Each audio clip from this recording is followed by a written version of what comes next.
Welcome, everybody, to episode number 2 of the Gameology podcast. I'm your host, Matt, from the 90s Kid YouTube channel. I am with Attila.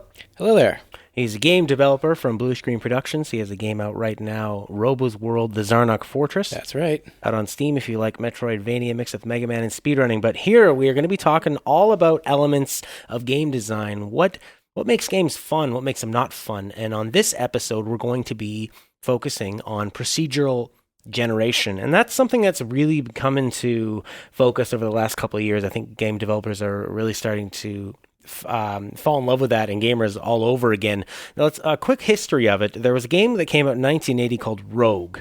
So if you've heard the term roguelike, that's what it's from. Now, because there were memory limits, this forced the design into creating procedural generation. They used ASCII characters, ASCII characters, to make a visual interface, and the dungeons and enemies were all randomly generated, and that's where you get the term roguelike. Now, there are other big examples. Tetris is a randomly generated game. Dwarf Fortress had hundreds of procedural systems, very, very complex. Diablo in 1996 with its random dungeon layouts, random item generation, and of course, the big one, Minecraft. So, Attila, what did you want to delve into on this topic? So we actually sort of started to get into procedural generation at the end of our previous podcast when we started talking about Minecraft when it first came up. And I just figured it was a topic that really deserved its own podcast, so we could just talk a bit more about the strengths and weaknesses of using procedural generation. And as you sort of touched upon, it's not just about procedural generation of environments like the roguelike games, or even in the case of generating Minecraft's world, but it can also be a procedurally generated experience like you have in Tetris or other puzzle games and that sort of thing. Mm-hmm. Now, it's the interesting thing about it, obviously a big pro of procedural generation is that you can have an endless experience with it. And for gamers, that can be a fantastic thing if there is enough there to keep it interesting. The con of it is that it could be boring and that you are kind of flying in the face of the narrative structure and having written beats of a story with peaks and valleys. Now, my favorite game of all time is Shadowrun for the Sega Genesis, and it was a game that combined them in a fantastic way in that there is a mainline story, but there is a random quest generator, and you could go to 5 or 6 different quest givers, and they would give you, because this game was all text, they didn't have to re-record any of the dialogue, so they could just sub in different names, different randomly generated numbers for prices that you would get, and the loot that you would find, and this game could go on forever. You could beat it, and you could still play for years and years, and it would never run out of different missions for you to run on. So I can see why that for developers is a fantastic thing, and for gamers like myself, it's a great thing. So, have you been using this much in developing games, or is it something that you're interested in? I really haven't, because I actually come down much harder on the side of having everything in the game being touched by a designer.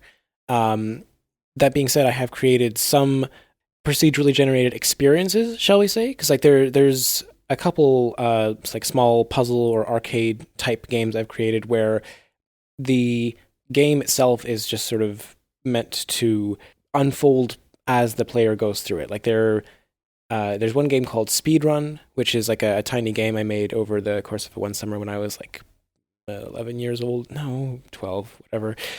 I was young. And that was just a sort of simple, like, bad things fly towards the player, good things fly in between them. You gotta smack the bad things, grab the good things, try not to go too low or else you die.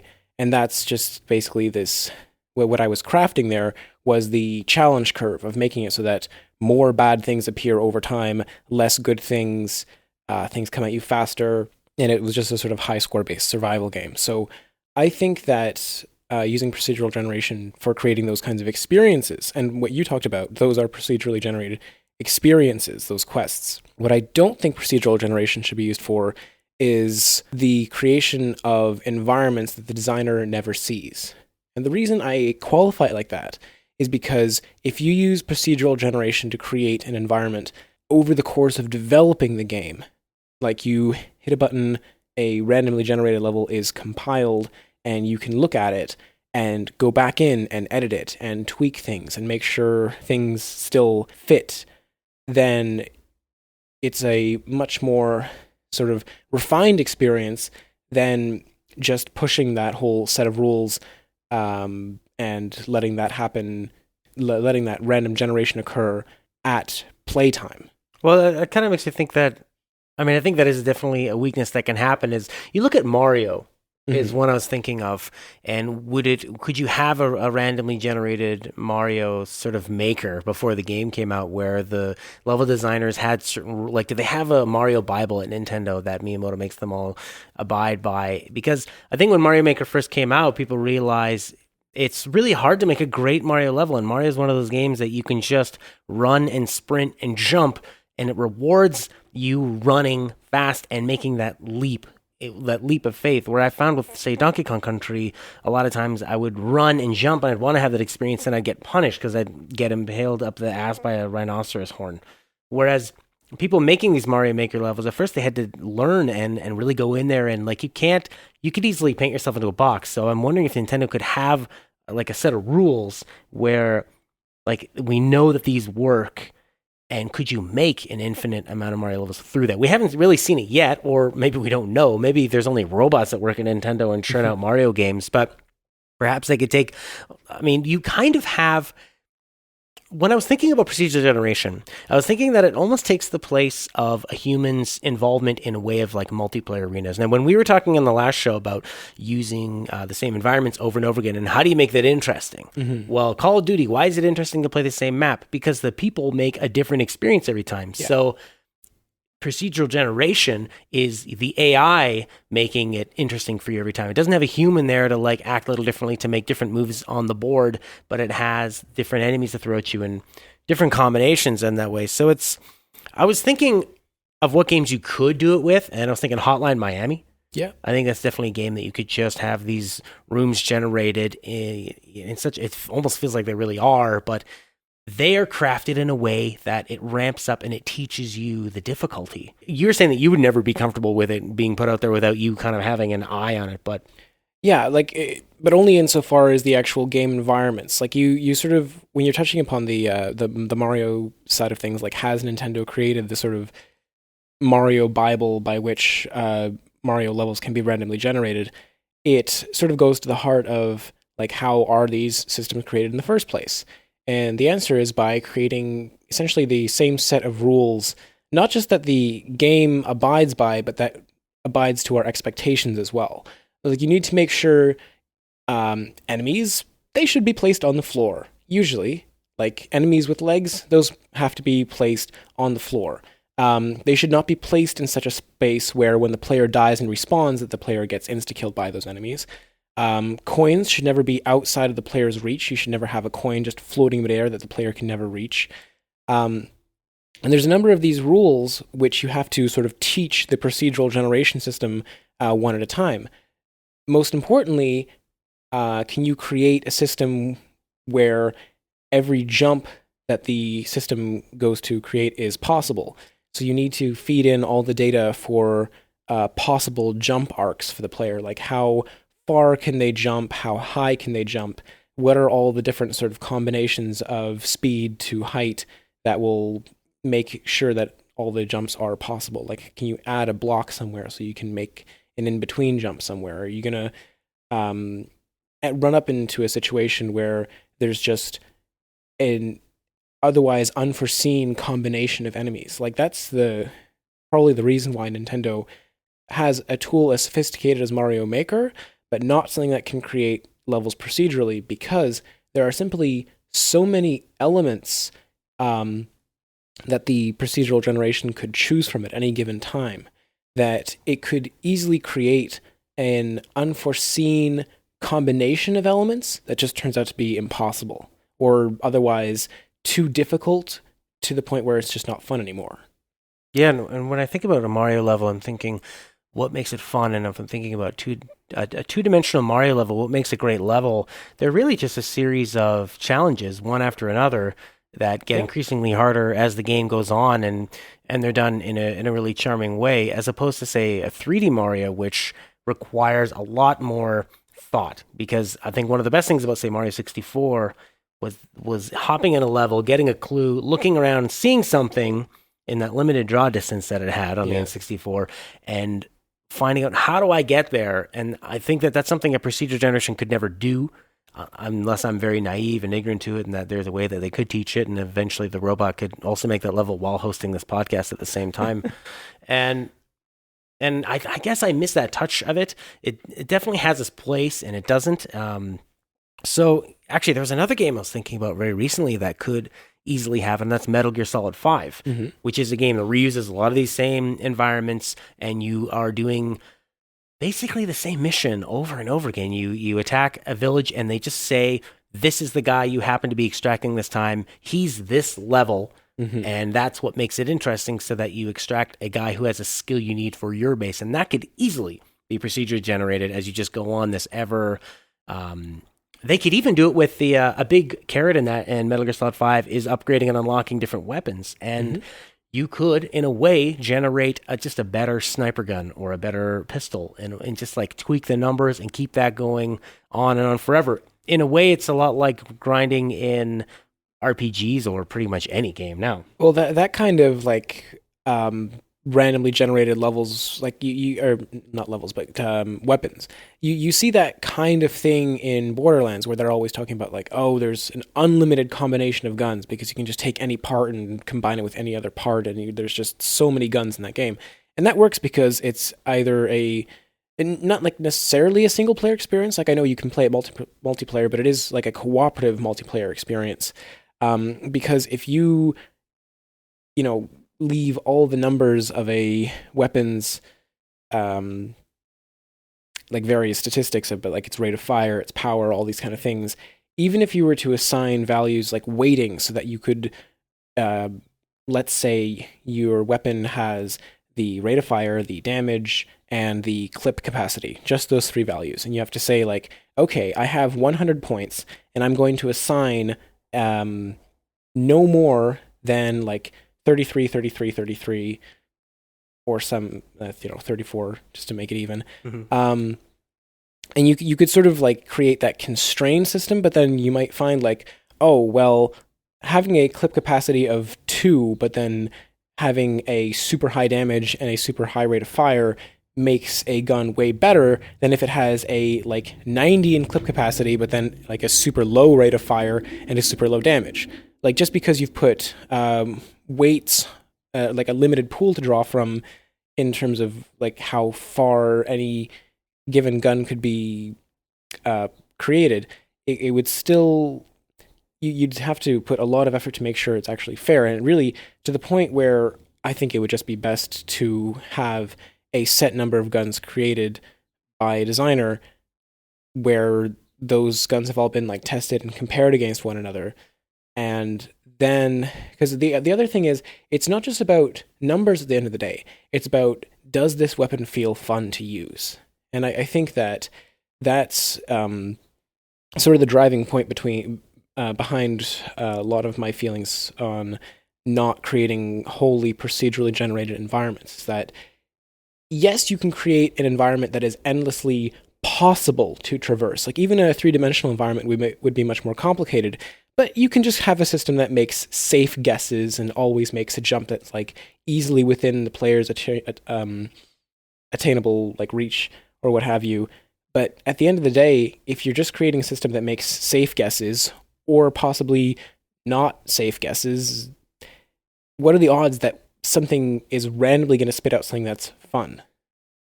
And because fun is this sort of difficult to pin down quality, I'd say that makes a procedurally generated environment very difficult to craft just by using procedural generation alone.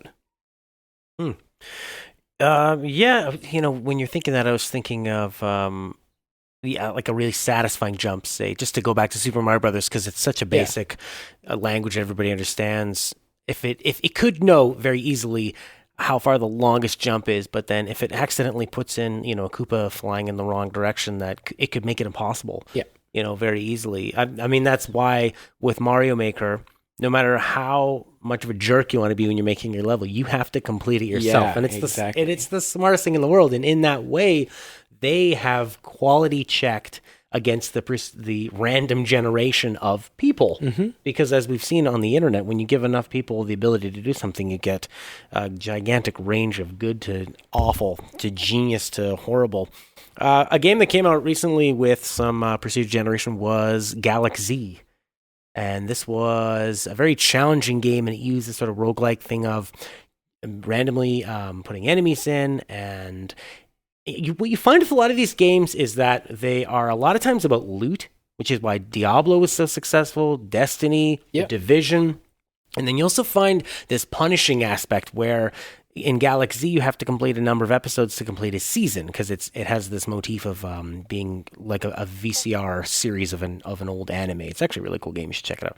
But they punish you just like in a Dark Souls game, where you can build up all of this loot, but if you die, you're gonna have to go all the way back to the beginning to do it. But it seems like loot is one of the biggest ones. You mentioned that with Borderlands, and we've seen that with the Division and with Destiny. It's the same mechanic that makes people want to gamble. And why people want to play slot machine, because they don't give it to you every time.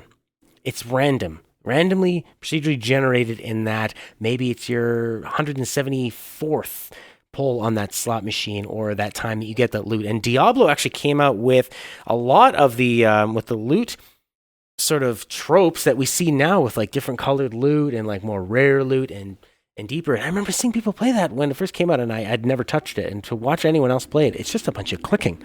But to get in there, it's like, do you have much experience with Diablo? Not really. Yeah, me neither. But even getting into Destiny, it's that for some reason I just don't have that inside me that cares about loot. Yeah. But I know that is a huge driving force of people, and how we've seen with the success of Division and these games. But so, what do you think are the best ways that we could be using procedural generation? And do you foresee any other ways that it could be used in the future, like ways that we haven't thought of?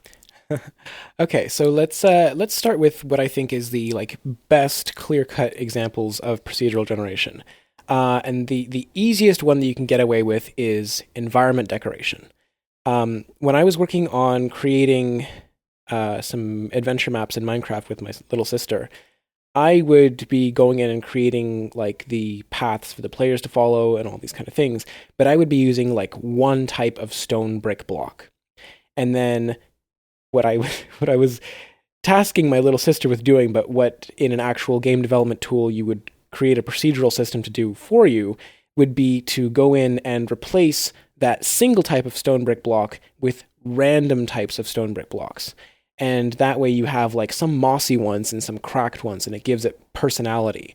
And that's something that's very easy to use a procedural generation system for, is to decorate an environment with a random assortment of trees of different shapes and sizes. And that's not necessarily something, when you're creating a game like Grand Theft Auto, there's no way the developers would have the time to touch every single aspect of that environment.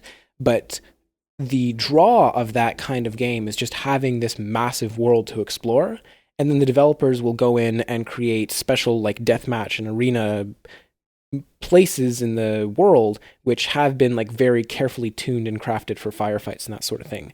But to fill in the space with the buildings and the roads and all the spots of gum and the sidewalks, all those kind of things, that can easily be done by a procedural generation system. So that's, I think, the best application of it. The second sort of really good opportunity to use it is in a lot of these roguelike kind of games. They just lend themselves really well to that. Every time you get into the world, it feels like a new map, a new place. It lends really well to that game's sense of exploration and finding loot, which you touched upon is a really great motivator for people. But if they knew where all those treasure chests were when they first entered the dungeon, they wouldn't get that same payoff of oh, I found a chest and it's got this awesome thing in it. So that's why you see that used a lot there. And really, just anytime you're crafting an experience within a well-designed space, that's where procedural generation really shines. But I wanted to also touch upon a place where I personally think procedural generation can be used rather nefariously, and that is in the creation of simple puzzle-type games. Specifically, if I took a deck of cards and just threw it on the floor, 52 pickup, right? is it any fun to pick up all those cards? No. And What if one of the cards was the golden card? well, then you're starting to design a better game. But what I'm driving at is, with that example, it's incredibly easy to create, using an algorithm, a puzzle. Like, let's look at Sudoku, for instance. All you have to do is use an algorithm to create a finished Sudoku, something that adheres to the rule of the numbers 1 through 9 in a 3x3 cell box, and the numbers 1 through 9 in each row and column of the full size Sudoku grid. And then you just have to delete numbers at random, and there you've just generated a Sudoku for someone to play. But it actually is going to take more time to solve that Sudoku than it took to create it in the first place. And I think that really sort of drives at the sort of where should you be investing your time? Is it really worth investing your time playing a Sudoku, which can be created in less time for you to solve it than it took to create in the first place? And there are plenty of other puzzle games, plenty that I've seen on mobile. I don't want to call attention to any in particular because I don't want to be mean, but I just find that when I found, when I came across one of these games, and I sort of made that realization in my mind of oh, the developer just created a whole bunch of arbitrary rules, created the solution, and then hit a button that scrambled this, and now I'm just wasting hours of my life trying to unscramble something that a machine did. It just really doesn't feel like, you just feel like, oh God, it's just such a waste of my time. But hang on, Attila, do you think that if you weren't a developer, do you think that you're taking that personally or a bit of a bias because you're developing games? I'm sure I am. Because sure. I mean, could you not think of any games in that, why am I wasting time finishing a Mario level other than just the enjoyment of finishing it? And in a way, especially with a puzzle game that's just procedure generated, are you not, at least you're getting a little bit of, well, not to say that games don't mentally exercising you, but a puzzle game like that, I mean, could that not be value in that? So sure. For me, myself, if it's fun, I don't care if it took you 1 second to make it or if it took you 5 years to make it. I'm sure on the other side of things, someone that spends 3 years making a game and then a speedrunner's like, I beat it in 5 minutes. Yeah. Well, I think I'm kind of picking on Sudokus, but a lot of people really love Sudokus. So clearly there's something to that. I personally appreciate the challenge in not just solving a Sudoku, but solving all Sudokus. I would love to write the algorithm that just completes and can just feed any Sudoku to it, and it was oh, here, I'll spit out a finished result. That's the way that I would play Sudoku, and the reason that I don't play normal Sudokus is just because I don't find that sort of it's actually very similar to a Rubik's Cube, right? If you go through the trouble of actually learning to solve a Rubik's Cube yourself, that's really interesting and satisfying. But if you just look up a guide to say oh, what are the algorithms I need to follow to unscramble this cube? Have you really solved it? And does getting faster at it, it's satisfying, and it's a great way to sort of distract your hands and have something to fiddle with. But it's not the kind of puzzle solving experience that I look out for. So I know that a lot of people can find just genuine enjoyment in having these little time wasters. Everyone has a little time waster that they just throw some time into. It's oh, especially in this day and age where people are riding the streetcar or something, you've got any sort of second of downtime you try to fill with these little time wasters and cookie clickers or just super simple mobile games. And if you're playing a Sudoku, you're probably going to get more out of that than you would be a cookie clicker. So I'm not saying Sudokus are inherently bad. I'm just saying that I personally would hope that people value their time and value the craft of what goes into creating some of these puzzles.